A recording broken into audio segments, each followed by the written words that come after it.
ہم دونوں ایک ہی ناؤ میں سوار ہیں، یعنی ہم دونوں کا مسئلہ سیم ہے۔ کبھی کبھی تم میرا قافیہ تنگ کرنے کی خاطر اپنی بیوی کے لیے قیمتی ساڑی یا زیور لے آتے ہو۔ قافیہ تنگ کرنے کے لیے یعنی مجھے پریشان کرنے کے لیے۔ اسے پہن کر جب تمہاری بیوی شیخی بگاڑتی ہے، ساڑی 500 میں آئی ہے، یہ زیور 2000 روپے کا ہے، تو میری بیوی کے سینے پر سانپ لوٹنے لگتا ہے۔ سینے پر سانپ لوٹنا یہ محاورہ ہے، یعنی جلن ہونا، حسد ہونا کسی کی چیز کو دیکھ کر، اور وہ اسی دن سے فرمائشیں کرنے لگتی ہے کہ اس سے قیمتی ساڑی یا زیور لائیے، نہیں تو مجھے کھانا ہضم نہیں ہوگا اور نہ ہی نیند آئے گی۔ گزشتہ اتوار کو تمہاری بیوی نے اپنے بچے کے جنم دن پر 25 عورتوں کو مدعو کیا تھا۔ مدعو یعنی دعوت دیا تھا۔ اب میری بیوی کا تقاضا ہے کہ 2 ہفتوں کے بعد جب میں اپنے بچے کا جنم دن مناؤں گی تو کم از کم 50 عورتوں کو دعوت دوں گی، ورنہ ہمسائے کی نظر سے گر جاؤں گی۔ تو اس طرح کی چیزیں آج کل عام ہیں۔ تقاضا یعنی وہ ڈٹ گئی ہے، اس کا ماننا، اس کا کہنا یہی ہے کہ اب اس نے 25 کو دیا تو میں 50 کو دوں گی۔ ہر بات میں ایک دوسرے کو نیچا دکھانے کی تمنا یہ رنگ لائی ہے کہ اب بیماریوں کے معاملے میں بھی ہم ایک دوسرے سے بازی لے جانے کی کوشش کرنے لگے ہیں۔ چنانچہ میری بیوی کہتی ہے، کل رات منّے کو 104 ڈگری بخار تھا، بیچارہ ساری رات ہائے ہائے کرتا رہا۔ تو تمہاری بیوی فوراً منہ بنا کر جواب دیتی ہے، 104 ڈگری بخار بھی کوئی بخار ہوتا ہے؟ 3 دن ہوئے ہماری بڑی منی بیمار پڑ گئی تھی، تھرما میٹر لگایا تو معلوم ہوا 106 ڈگری بخار ہے۔ وہ 6 گھنٹے بے ہوش پڑی رہی، لیکن میں ذرا بھی نہیں گھبرائی، ڈاکٹر تک کو فون نہیں کیا، سوچا بخار ہی تو ہے، خود بخود اتر جائے گا۔ ایک دن تمہاری بیوی اور میری بیوی اس موضوع پر بحث کر رہی تھی کہ سوتے وقت تم زیادہ زور سے خراٹے لیتے ہو یا میں۔ تمہاری بیوی کہہ رہی تھی وہ جب خراٹے لیتے ہیں تو ان کے خراٹوں کی آواز ایک فرلونگ سے سنی جا سکتی ہے۔ فرلونگ یہ انگلش ورڈ ہے، FUR LONG لونگ، فرلونگ۔ فرلونگ یہ ایک فاصلے کے لیے ورڈ یوز کیا جاتا ہے جو کہ 220 گز کا فاصلہ ہے لگ بھگ۔ تو مطلب اتنی دور سے 220 گز کے فاصلے سے وہ آواز سنی جا سکتی ہے۔ میری بیوی اسے بتا رہی تھی، ہمارے صاحب جب خراٹے لیتے ہیں تو ان کے خراٹوں کی آواز سول ہسپتال میں سنائی دیتی ہے۔ کئی بار ڈاکٹر ہمارے گھر یہ پوچھنے کے لیے آتے ہیں کہ خیریت تو ہے۔ ہماری بیویوں کی دیکھا دیکھی ہمارے بچے بھی لاف زنی کی عادت کا شکار ہو گئے ہیں۔ لاف زنی یعنی کیا کہ وہ بھی ایک دوسرے کو نیچا دکھانے کے لیے ہانکتے ہیں، ڈینگے مارتے ہیں۔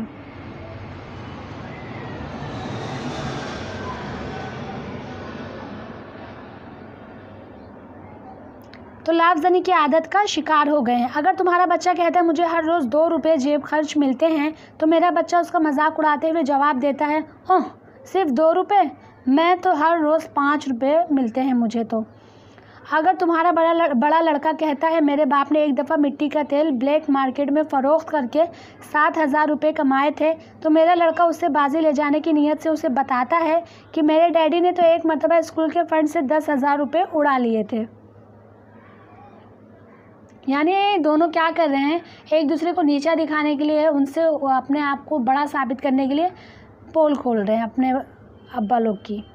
صورتحال اتنی نازک ہو گئی ہے کہ ڈر لگتا ہے کہ کسی دن ہم دونوں اپنے بچوں یا بیویوں کے بیانات کی بنا پر گرفتار نہ کر لیے جائیں۔ اس لیے آؤ آج سے سمجھوتا کر لیں کہ آئندہ نہ ہم اور نہ ہماری بیویاں اور نہ بچے ایک دوسرے پر رعب ڈالنے کی کوشش کریں گے، بلکہ بڑی شرافت کے ساتھ تسلیم کر لیں گے کہ ہم دونوں معمولی حیثیت کے آدمی ہیں، اور اگر ہم یہ سمجھتے ہیں کہ ہم رئیس ہیں تو ایک دوسرے کو نہیں، صرف اپنے آپ کو دھوکہ دے رہے ہیں۔ تو سبق بہت زبردست تھا، کافی اچھا تھا۔ واقعی یہ چیز ہوتا ہے، آج کل لوگ ایک دوسروں کو نیچا دکھانے کے لیے بہت حد تک جھوٹ بولنے کی کوشش کرتے ہیں۔ جیسے میں آپ کو آج ایک بتاتی ہوں، ہمارے پڑوس میں بھی ایک محترمہ آئی، وہ کیا کہنے لگی ہماری امی سے، والدہ سے، کہ میرا بیٹا جو 5ویں میں تو اسے 10ویں تک پڑھاؤں گی، بس اس کے بعد کام پر لگا دوں گی، کیونکہ پڑھ لکھ کے کوئی فائدہ نہیں ہے۔ تو میری امی نے نہایت ہی آرام سے انہیں جواب دیا کہ جسے پڑھائی کی قیمت معلوم ہو جائے تو وہ گھر بار کھیت بیچ کر بھی پڑھاتا ہے۔ تو محترمہ یہ جواب سنتے ہی فوراً پلٹی مارتے ہوئے پتہ ہے کیا کہتی ہیں، ہاں اس کے ڈیڈی نے تو بڑے والے لڑکے کو پڑھانے کے لیے گھر تک بیچنے کے لیے کہہ دیا، لیکن اس نے پڑھا ہی نہیں۔ تو بھیا جب تمہارے بچے نہیں پڑھ رہے ہیں تو یہ کہو کہ وہ پڑھ نہیں پایا، یہ مت کہو کہ پڑھ لکھ کے کوئی فائدہ نہیں ہے۔ تو آپ لوگوں میں سے بھی اگر ایسے